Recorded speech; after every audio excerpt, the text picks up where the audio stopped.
Here goes another one of my poems. This is called Simplicity.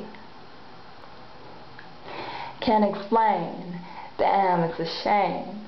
Usually poetical, spitting the poem a minute when emotional. Yet I'm lost for words, can't find the words, but feel them at heart.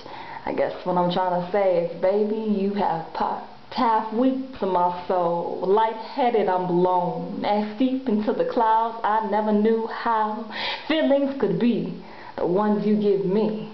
So surreal of a dream, what I need you breed. The gestures of faith, like every step you take, I'll follow wherever. Walk destiny together, hand in hand, my left and right man, confined to your depth. Baby, I will never let a storm come in between my wants before my needs. No one in this life, baby, I'll sacrifice everything in this world to always be that girl you look for in a crowd, the one to make you smile. You hold close to what is real, exactly how I feel. Poetically indescribable, quite a poet to sound so simple, spitting the basics of words and pinpointing towards the few to be, so short but so deep, the simplicity of my truth.